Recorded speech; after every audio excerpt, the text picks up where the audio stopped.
How are you guys? All right, that'll work. My name's Paul Singh, and I tell people I'm a blood-sucking capitalist and a full-time truck driver now, and that'll make more sense here in a minute. Let me start with a question. Well, actually, let me first tell you, if you want to heckle, have fun, whatever, I'm pretty easy to find. If you want a copy of the deck, I'll send it to you. Just email me or tweet. Let me start with a question. Why is technology important? Future. What is it? Future. Future? Anybody else? Not a trick question. Share information. All right. Close. So the first assertion I'll make is that tech is important to us now because it's a fundamental driver of growth. Once you have roads and trains and laws and governments and all that, technology tends to be the thing that moves people forward or societies forward. And so one thing to think about is that 1,000 years ago, a pencil was tech. And 500 years ago, the printing press was tech, right? And the last 20 or 30 years, tech has really been computers and things like that. And so the first assertion is it changes the way that industrialized nations also work. So just something to consider. All of our parents, for the most part, probably worked one job in their careers. And for most of us, we'll work 4 or 5 jobs in our careers. And for our children, they will likely work 4 or 5 jobs at the same time. And if you want to see the beginning of that happening, just get in any Uber and ask the driver what else they do. Right? And so that actually certainly has some profound implications on our lives and what we do, but it also has profound implications for the cities that we build and the way that we govern. And that's not the point of this talk, but I'll kind of touch on that a little bit later on. The second thing is that technology companies, whether you're investing in them or working at them, they really are one of the few remaining ways to change your life, right? To change where you started and where you end up. And the best way for me to kind of explain that is to give you a little bit of my background. So I was an immigrant from India. I grew up about 35 miles, when we came to the US, I grew up about 35 miles west of Washington, D.C. in a place called Ashburn, Virginia. Today, you'll probably remember it or know it because the Dulles Airport, which is the largest airport in that area, is based there. But Ashburn was really known for dairy farms, immigrants, and the airport. That's really what it was. And so I was actually a bricklayer. That was my prospect. That was my future, was that I was a bricklayer during the day, and I built patios and things like that. And then at night, I sold cars at a company called CarMax. And so that was what I did. And that was actually my prospects for this little farm town of 8,000 people. Those were my prospects. And so that's what I did. And so in the mid-'90s, a guy comes to town, and he's trying to start and build something, but he can't get any dirt anywhere to build these buildings he needs, so he comes to Ashburn because it's cheap. His name was Steve Case, and he started a company called America Online. And so, for this little farm town, at least the way I recall it, half the little town hated it because it was changing our little town, and half the town loved it. But remember, at this time, nobody really knew what the internet was. And so people kind of made fun of these tech workers. I mean, he brought 6,000 people to Ashburn. So, you think about that. It's 8,000 people that live there and 6,000 people that work at this little AOL thing. And so all of a sudden, the city doubles and houses start getting built. But the interesting thing was that you can make fun of these people as long as you want until you realize they're coming into the CarMax where I was working and buying $90,000 Porsches in 15 minutes. And I was like, okay, well, I definitely want to do that, whatever that is. Before I get any further, I did not make $90,000, just so you know. So anyway, one of the guys that was buying a car for me, I was like, Mike, listen, I will do anything. I want to come work for you. I don't care what it is. And so he was like, oh, whatever, dude. Just show up on Monday, and you can do some stuff. I'm pretty sure I wasn't actually an employee for the first 90 days. So anyway, I worked at this company called AOL. They wouldn't even let me touch anything. I was moving cardboard boxes around in the data centers. But Mike was really cool. He kind of showed me what to read, what to study, that sort of thing. And so I was going to school at George Mason University at the time. And so I learned to code. And sort of my side hustle became hosting people's websites. Because back in 97 and 98, you couldn't do that very easily. And so long story short there, I worked at AOL. AOL taught me 2 things, that successful people were accessible, and it also taught me that you could do anything you really wanted to, and tech really made it easier. And so I started hosting websites. Pretty soon, I had about 400,000 paying customers. I had to quit. I wasn't laying brick patios anymore. I ended up buying the dirt across the street and building a bunch of data centers. And that was the first 1 million square feet of data centers in Ashburn. Today, Ashburn is known as Cashburn. And I don't know what the metrics of success are, but we have 8 million square feet of data centers. We have 70% of the world's internet traffic going through there. And for better or for worse, the only Lamborghini and Ferrari dealership in that region is in Ashburn. So maybe that's a metric of success. I don't know. Anyway, so I sold the company in 2004, screwed around for a couple of years. I was really, really, really good at losing money between 2004 and 2009. But I worked at other places like Symantec and stuff like that. So I run into this guy named Dave, which I hear is a little bit of a touchy topic here. But anyway, my partner Dave, so anyway, in 2009, I run into this guy. I keep seeing him at all these demo days. I was starting to do investments. I did 14 investments in 2009. Kept running into this guy, and anyway, long story short there, we closed the first fund at 500 startups in 2010. And between Dave, Christine, and I, we were the first 3 partners at 500 startups.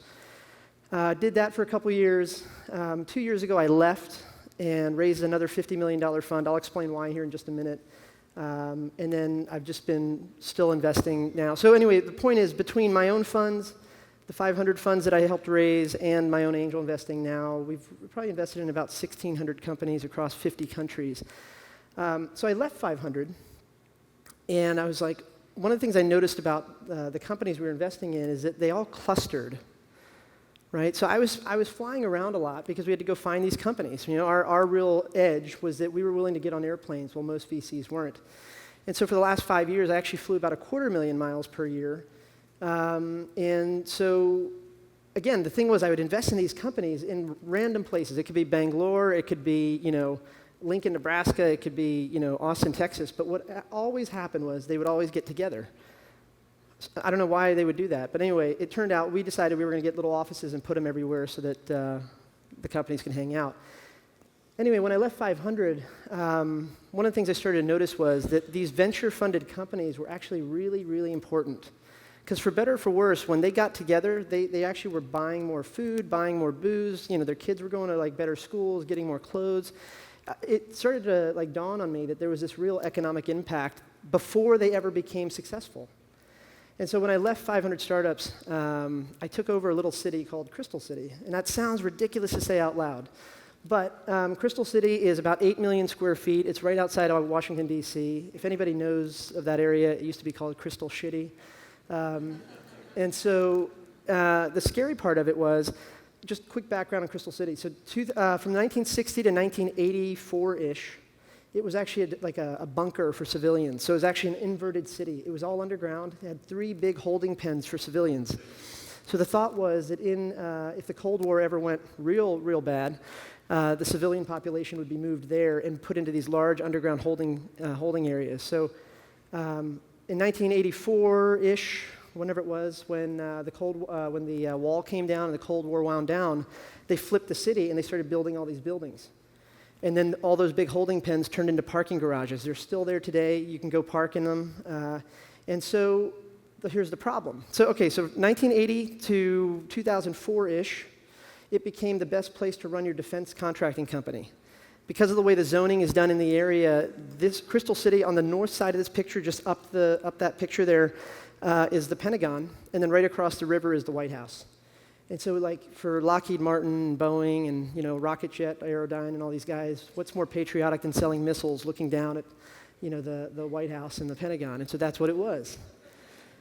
Really patriotic. So in 2004, Congress signed a law called BRAC, Base Realignment and Closure. And so that's a big thing. But anyway, there's one thing that really stuck out in there. If you sold certain kinds of gear, you couldn't be close to the city. You had to be close to the base you support. And so Crystal City overnight in 2004 went from being full to being 50% vacant. And so for 10 years it sat like that. From 2004 to 2014, 50% vacancy. And that's why it got the name Crystal Shitty. It was that it was a scary place to be. A lot of bad stuff happened in Crystal City. They just couldn't get anybody there because the real estate guys were old school and all that. And so I pitched the company that owns it, and it's such a ridiculous pitch that sounds ridiculous to even say, but I go to this guy named Mitchell, and I'm like, hey, listen, I got the least worst plan you've ever heard. I want to put my face, I want you to own the bricks and sticks, but I want to put my face on it. I want to make a grand experiment of how we might rebuild cities with entrepreneurs. All right, so he buys into it. For the last 2 years, if you go over there, like my mom still thinks this is like illegal, but my face is on every lamppost, bus, train, plane. My mom still thinks, she says I don't have a respectable job because I don't wear a tie, but that's Indian parents for you. So I'm a failure, of course. But anyway, so 2 years later, here's the point of this. 50% vacancy in 2004 when I took over. When I handed the keys back last summer, we had less than 7% vacancy. And what was really cool, what was really cool is we did it through entrepreneurs. Now, we brought in entrepreneurial chefs like Spike Mendelsohn and Jose Andres, and we brought in WeWork and WeLive, and we brought in a new fund there, and we brought in a new a make space called Tech Shop. Really neat. And it turns out that when you bring all those people in, big corporations want to be around entrepreneurs. And so I started to think about, okay, so just if you can just imagine this. So I've been flying around a lot. Part of the reason I was trying to stay at home, so when I left 500, I was just tired of flying. I was just getting so frustrated with it. And so I tried to do this Crystal City thing. It worked. But part of it was I just wanted to try to, my marriage was falling apart. It was all super terrible. But then it turned out, so Crystal City worked, but the marriage didn't. And so as you do, you sell everything and you buy a truck. So I buy a truck last year, and I go to Ohio where they make these Airstreams. I swear to you, this is like October of last year, and I'm like, hey, listen, guys, I've never camped, I've never had an RV, and I really like long showers. Also, I have a 2.5-year-old. She's got to be able to use everything in here and not worry about anything. So they laughed at me for a few minutes, and then I was like, no, I'm pretty serious. So it took them 90 days of engineering, 17 days to build this thing. And now we have sort of, I think we have the heaviest Airstream in the country, the biggest one, the largest solar and lithium installed, the largest water tanks. I'm basically glamping. It's got cherry wood and granite. Like, I think people think I'm crazy, and then I open the door and they're like, oh shit. I was like, hey guys, can we put 2 TVs in there? I don't even watch TV, but just put 2 in there. We'll figure it out. So if you can imagine it, this whole thing is 55 feet long. I think tomorrow we're hosting a happy hour. I think I'm going to pull it in wherever the happy hour is and buy a couple kegs. So come drink and check it out. It's a good way to make friends. The Venn diagram of making friends is have an Airstream and have a keg, or 3 kegs or 4 kegs, and it all works out. So I decided at the end of this whole, this thing, I was tired of flying into all these different places for 12 hours at a time. I was going to go to different cities and spend a week at a time. I was going to plug in, and I was actually going to try to connect with people. I was going to keep investing. That was the goal. So the week before Christmas this past year, I moved into the rig full time, and I've been driving around ever since. And so the unimaginative name for this thing is the Tech Tour. And so I'm spending the whole year going to 34 cities around the country. Omaha is one of them. And spending a week at a time just trying to get to know as many people as I can. And I try to bring other investors with me. Because for years, other investors would be like, oh, dude, you're crazy for going to this place. Why would you invest? And then I'd invest in a company, and they're like, oh, shit, this is an awesome company. Can I invest? And so I'm like, oh, see, no surprise. There's good companies everywhere. So everywhere I go, I take investors with me. So it turns out you make a lot of friends, again, with an Airstream and all this stuff. Like some guy, Ed, made a shirt saying, I got funded on the Singh thing, and I don't know if that's inappropriate or not, but he wears this shirt. He gave me this shirt, and I don't know whether it's the yellow that I don't like on me or the fact that there's a hashtag named Singh thing, but anyway. But it's been fun. It's been fun. And so what I've been trying to do is build this API to venture capital and functional expertise, where I want to help. I want to keep investing. Selfishly, I want to keep investing and find the best companies everywhere before anybody else sees them. But actually, the thing is, though, is that I find that you can build a great company anywhere, but what you really need is sort of access to venture capital, and you need access to functional expertise. And so I try to fly these guys in with me. And we do office hours, we do all these things, and so it's pretty neat. But what I wanted to talk about was kind of two things. Quickly kind of talk about how startups have changed and how cities have changed. So I'm going to go a little bit quick, just because we don't have too much time. But, it turns out, if you remember on your credit card bills 5 years ago or even 10 years ago, the only recurring bill you had on your credit card was probably your gym membership. Probably. And today, you have quite a bit more. It might be software like High-Rise. It could be anything. It could be the CRM software you use, MailChimp, whatever it is. And from an investor standpoint, that's one of the reasons why it's become so lucrative to invest in this industry, is because the software as a service market is rising faster than ever. The second thing that's kind of changing in the world now is the number of smartphones are rising. Now, this is not a surprise. Generally speaking, I think we already hit peak smartphone in the United States this year, if not last year. I mean, if you guys saw the Apple report a couple days ago, I mean, they finally, after 7 years, started to slow down on their sales. It turns out, though, that here's the interesting part. America, we have about 350 million people, citizens, right? And for context, there's that many people in Indonesia on Facebook. For context, there's that many kids in the Indian school system every day. And the point here is that the smartphones are interesting because they're now helping the rest of the world get online. For most of us, what was the first tool you used? Like, how did you get on the internet? Do you guys remember? What was the first thing you used to get on the internet? Desktop, AOL, all these other things, right? And so most other countries skipped that. They went straight to tablets. Like if you were in India, you didn't have a desktop. You didn't have a laptop. You went straight to smartphones. Now, they weren't Apples because Apples were too expensive. They were Androids. So anyway, that's sort of the second big thing that's been really interesting. And so mobile really is eating the world. And then it also turns out that innovation doesn't really come from anywhere else. If you look at like federal R&D spending, or even corporate R&D spending for the last 50 years, it just keeps going down and to the right, which is actually opposite of what you want. So you guys are building the future, and that's really neat. So what I've been thinking a lot about is two concepts, Moneyball for startups and Moneyball for cities.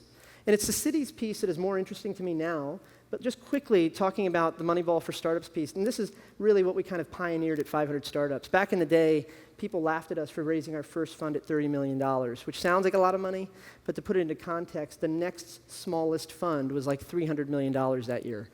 And now everybody's raising small funds. So just real quick, startups have changed. It's cheaper than ever to start. Shouldn't be a surprise to you, but speaking like an old guy here for a second, 15 or 20 years ago to start a company, you really kind of needed like $55 million to get started because you had to buy servers, put them in a data center. You acquired your customers through trade shows, magazine ads, newspaper ads. Anybody remember that? It's so old school. But today, it's like $5,000 to start, and half of that cost is probably the laptop you carry around. Right? So that's like been one of the big changes. The second thing is the world's getting online. The entire world is getting online. When I was a bricklayer, my business could only be as big as the number of people that were about an hour around me. Right? When I was in DC, I couldn't build you a patio if you were in St. Louis or Omaha or anywhere else. And then when you get on the internet, it turns out you can sell something to somebody across the world, and your upside is theoretically unlimited. So that's a really fascinating trend now. I don't know what this says about humanity, but it took the telephone 75 years to reach 100 million households. 100 million, right? Yeah, 100 million. And then, I don't know what this says about society, but Candy Crush Saga took 1 year, 3 months. It's easier than ever because now all of you can start a company and you can build on top of the platforms that already exist. When you build a game, for example, as long as your game is good, you can get it into hundreds of millions of smartphones around the world. In the past, what you looked like mattered, where you came from mattered, whether guy, girl, black or white, all those things mattered. And when tech started growing, it turns out those things don't matter anymore. All that matters is that you do good work. And that goes to the next point, right? That traction really is a new intellectual property. Never before have we been able to build stuff faster. It used to be that to be a Fortune 500 company, you had to survive for 20 years and then sell a lot of stuff. But now we have companies like Oculus Rift and Uber and Lyft, for better or for worse, that are getting to billion-dollar valuations within a year or two. And again, I think it's, whether we call it a bubble or not, I think those are trailing indicators. The fact is, we've never had so many people on the internet. We've never had these other countries have the ability to move themselves up. And anyway, it's just been fascinating to see that. And then this is where it gets into the venture side. It turns out that because it's cheaper than ever to start, more people can invest in things now. And I know it may not feel that way, especially if you're raising money, but just consider the fact that when it used to cost $5 million to start, there were only a few companies or firms that could give you that money. And today, theoretically, you can launch a landing page, a $100 AdWords campaign or Facebook campaign, and potentially get your first customer on a Saturday morning. And so that's driven what I call sort of the rise of the angels over the last 5 years.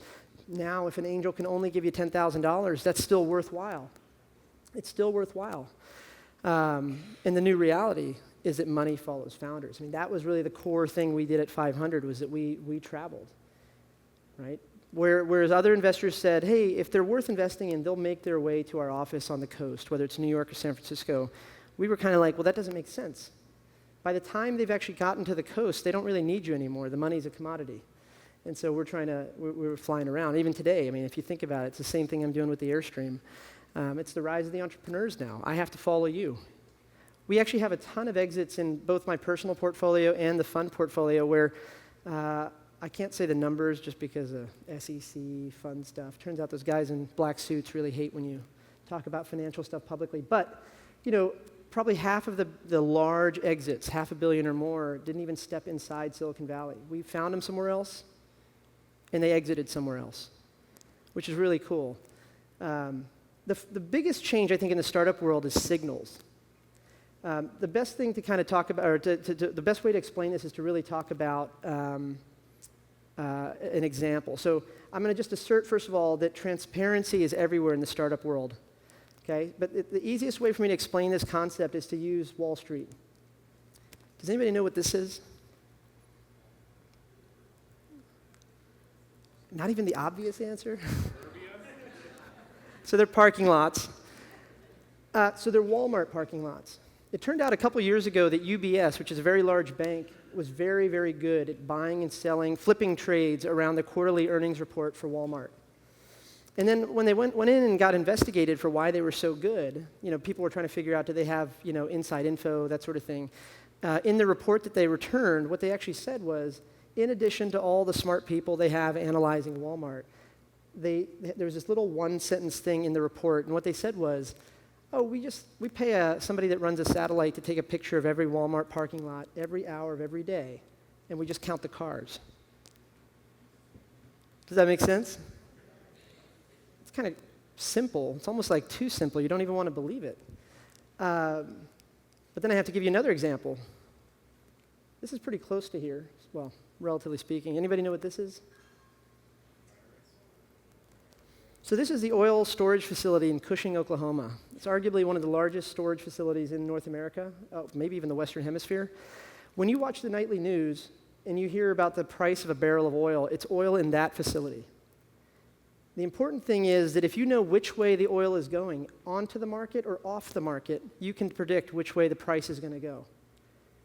And so it turns out companies like Genscape, you can go to their website and see this stuff. You can buy it right now. They fly a helicopter over these tanks and just laser range the roof to tell you, because if you guys remember Econ 101, okay, let's assume that the roof is lowering, meaning they're pumping oil out into the market. So supply is increasing. What happens to price?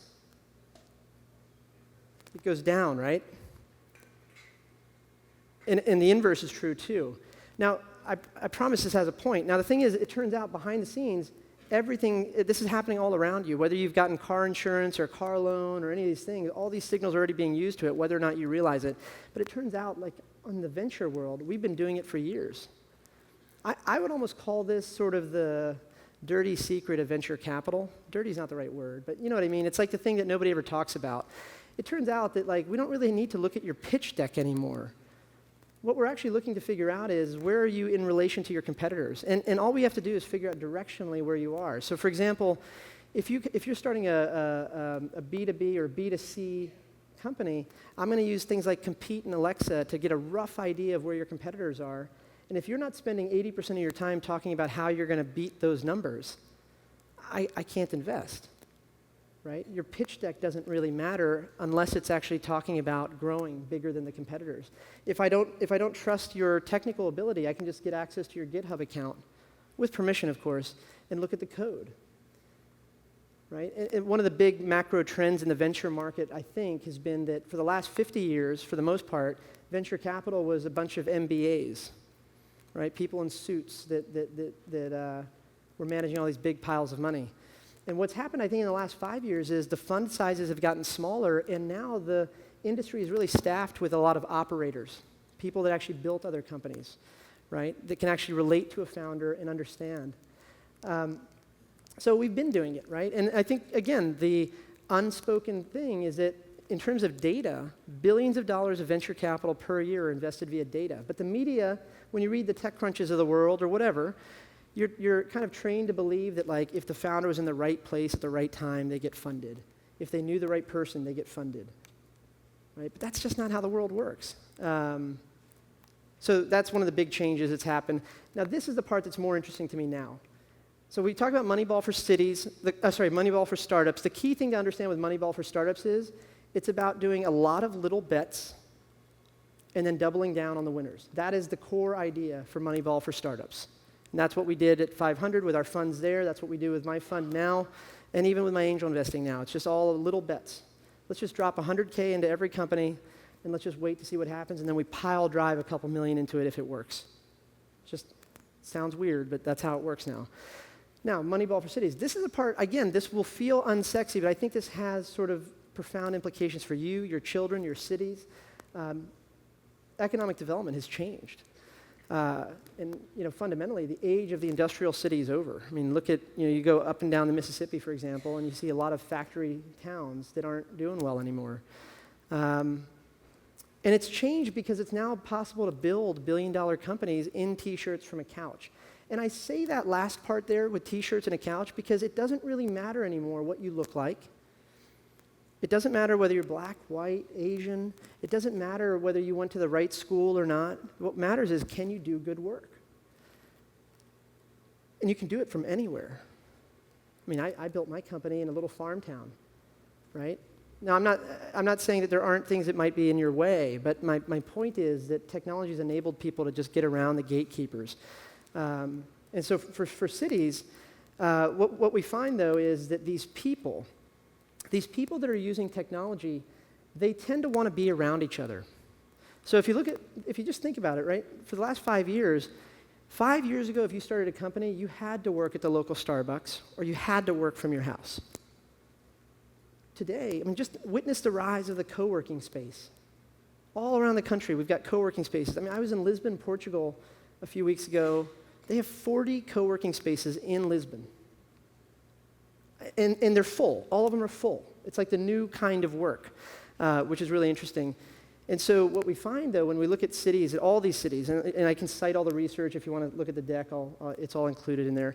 What we find is there's a near perfect correlation between urbanization and prosperity. Said more directly, there's a perfect correlation, almost perfect correlation between the number of small companies and the later growth of the city. Now, here's the thing. For Moneyball for cities, the key idea is let's get them to start more companies. Let's get people to start more companies. That's the key. And this data is taken from business filings, right? Because you have to get a business license in most cities in America. So once the data shows that actually if you look at the number of business filings per city, what we have to do is get more founders to start a company, whether or not they're venture fundable. We have to get more founders to first base. I mean, using the concept of Moneyball, right? Let's just get them on base, get them to start. Some of them might fail, but that's just how it goes. But some of them might go on to build something big. And whether your metric is jobs created or revenue created or whatever it might be, the key idea with Moneyball for cities is let's start more companies. So the thing I think a lot about with these cities is proximity is valuable. And this is where, though, I have to like kind of put a little asterisk on this as well. It turns out that tech companies will never create the majority of jobs, right? As much as tech is important, right? And all of you guys here are building stuff in the tech industry.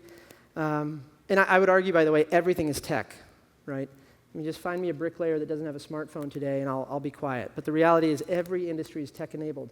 Now, the tech-enabled companies will never create the majority of jobs, but what's interesting is that what happens in the tech sector will determine the salary of almost everybody else in every city. So I don't know the numbers in Omaha, but let me just give you the DC metro area. In the DC metro area, if you take that 50-mile radius, our average income per employee is about $90,000. $90,000. Now, with venture-funded companies, what do you suppose the average income is per employee for a venture-funded company?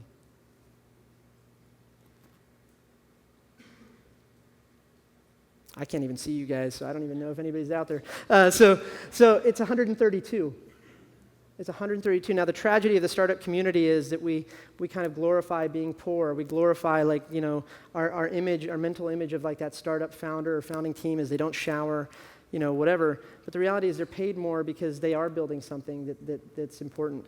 Now, what we find is in every city, look at, you know, again, all the research is cited, in every city, each new tech job will create 4 to 5 local sector jobs within a 1 to 2 mile radius of that tech company, which is really interesting. And so from an economic development standpoint, it turns out that even though local service jobs, so think of your barber, your nail person, clothing stores, restaurants, whatever, it turns out that those are the effect of economic development, not the cause. If we actually want to grow our cities, what we need to do is help you guys start your companies and build them, right? The more we get you to start your companies, the better off we are. Now, some of you will build venture-funded companies, and that's great. But most of you will build companies that are fundamentally stable, don't need venture money, and they're going to employ 5 or 7 people, and that's super cool. And when you start your company, the rest of the market will catch up, because no matter what, you know, when you're paying your employees all this stuff, they're going to need their nails done. They're going to need to buy more clothes for their kids. They're going to need to eat somewhere. That's why I say you're important. That's what I want you to understand, is that the entrepreneurs are important. So modern economic development really is about people, not structures. From a legal, or not legal, from a, you know, as I've been driving around and parking in all these cities, what I find is most economic development, if you think about like the economic development people you might know, a lot of their ideas are built around structures. Well, let's just build another building. Let's build another building. But the reality is we did that for 50 years as a country, and we've built all the buildings we need to build for the most part. Now what we need to do is think about the people that sit inside those buildings. Right? So that's the key idea there, is that people are more important. So the key idea here, again, is that we need to get more people to start companies. Right? I can't say that enough. Like, I think every city needs to have a co-working space. I think every city needs to have maybe an incubator / accelerator. I think every city needs to have some sort of angel group. And I think it needs some sort of event space. Now, that may or may not be at the co-working space. But if we can do those 4 things, that's what these entrepreneurs need to start, particularly when they're tech-enabled. They don't need fancy offices or anything like that. They just need a place to be around other people like them. Actually, I will say, we also need code schools in every city. We need to be teaching adults how to get into technology. We need to lift the hood. So a few ideas. I use a checklist when I'm thinking about companies, whether you're venture-funded or not. I just think there's an interesting checklist. So when you're thinking about ideas that you're going after or ideas that you're going to invest in, that's the checklist I use. For those of you that are thinking about raising money, like, look at what other people are writing. All the pitch decks at 500 are online. I know YC has a couple online, Techstars has a couple online. There's really no excuse for a bad pitch anymore. And if you're thinking about like angel lists, like if you're thinking about valuations, let's say you're going to raise money, the point is it's all online. 20 years ago, it was all opaque. You couldn't figure this stuff out. I think if you want to build your cities, I also think you should look at what other cities are doing and copy the relevant parts. I did Crystal City after looking at Vegas, the downtown Vegas project, looking at the Notman House in Montreal, looking at the American Underground in Durham, North Carolina, right? And you just find all these things. My open offer to all of you, founders, investors, anybody, if you want to come hang out in any of the cities we're going to, just tell me. Now, the only catch is I'm going to make you sit at every table I sit at, and you have to meet every entrepreneur and every investor that I meet, because I want you to come back with sort of a new perspective, and I also want you to give your perspective to these people. And for the investors in the room, I think there's an opportunity to pull the best companies. So if we think about the rise of accelerators, for better or for worse, there's now 170-ish accelerators around the United States. I think there's a huge opportunity to cherry pick them and pull them, right? They may not make it to the Series A level, but let's cherry pick them, pull them, and bring them to our city for 6 or 12 months. I know I'm out of time, but focus on traction, learn to communicate and inspire people. Last bit. Actually, I won't read all this stuff to you because I'm over time, but I'll just say the third thing I think here is the most important. Notability is more important than credibility now. Right? All of you are credible because you're here, for example. You probably went to school, you probably are doing pretty well for yourself. Credibility is now table stakes. I'm not saying that it's not important, I'm just saying it's table stakes. Notability is what gets you ahead in any crowded market. Right, so maybe just keep that in the back of your mind, and we can talk about it after hours. So again, I think what you guys are doing is important, right? Whether you're venture fundable or not, I think what you're doing is super important. And so if you're a founder that's thinking about starting something, just do it. And if you're a founder that's actually started something already, just grow. Nothing else matters but growth. Just grow.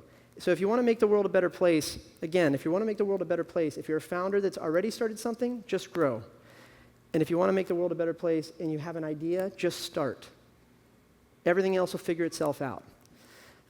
Thank you again for giving me a few minutes. I'm happy to be here. I think we're doing a happy hour tomorrow somewhere nearby. I'm going to bring the trailer by, and we'll have a lot of fun together. So thank you. You'll take the question? Yep. Thanks, man. That was Thank awesome. you. Sorry I went over a little bit. Oh, dude. Thank you, guys. Wow. Hey, it's hard to have a bad time here. What's that? It's hard to have a bad time here. Oh, yeah. Yeah, it is. Now, how do you deal with, if you guys have questions, go ahead and come up with Paul. How do you deal with the fact that I failed a class called Succeeding in college, and my mom thinks I'm a success, and you've started a whole bunch of actual companies. Have you actually finally got the validation of your parents? At what point do you get that? Like, do you need more, at what standard? Well, so short answer is no. My mother still to this day, basically says, like, since you're not wearing a tie. That's the thing. Yeah, I mean, but it's like I think for anybody with immigrant parents, you know that like this is like normal to them. That's the deal. Yeah, I mean, I think for that entire generation of immigrants, they have a hard time valuing stuff they can't touch. Right? That's a good word. And a lot of people in America, I think they're the same thing. That's why we had such a hard time valuing tech companies right? We used to get paid 35 cents a brick, right? And then now, like, how is it possible that something on the internet is worth billions of dollars? Right. So. Yeah. Someday she'll come around. Go ahead. Hi, my name's Stephen Grote. This is my 8th Big Omaha. And, Come on. So thank you very much for your very interesting talk. That was awesome. A couple of questions. One, I'm really interested in hearing about your overall process of like how you find the companies that you're going to go travel and see, how you talk to them, how you introduce yourself, whether or not they're introducing themselves to you, all that good stuff. Yeah. And then also what you see as far as the amount of traffic that you're looking at in America versus all the rest of the countries around the world. Thank you.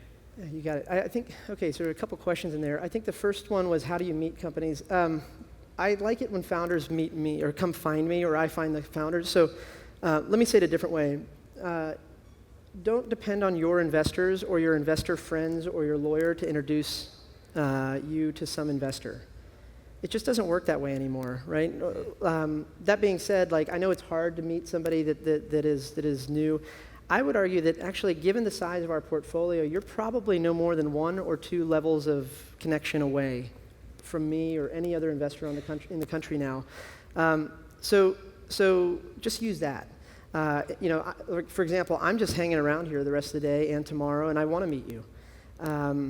And then the second question, I think, was traffic related. Was it? Yeah, like I think his question was, where are you spending most of your time in the States evaluating companies or all Yeah, over the world? this year, so last year was sort of 50-50 split. Up until last year, it was 50-50 split, flying around the U.S. and the rest of the world. This year, I would say it's like a 90-10 split, 90% in the U.S. and 10% outside.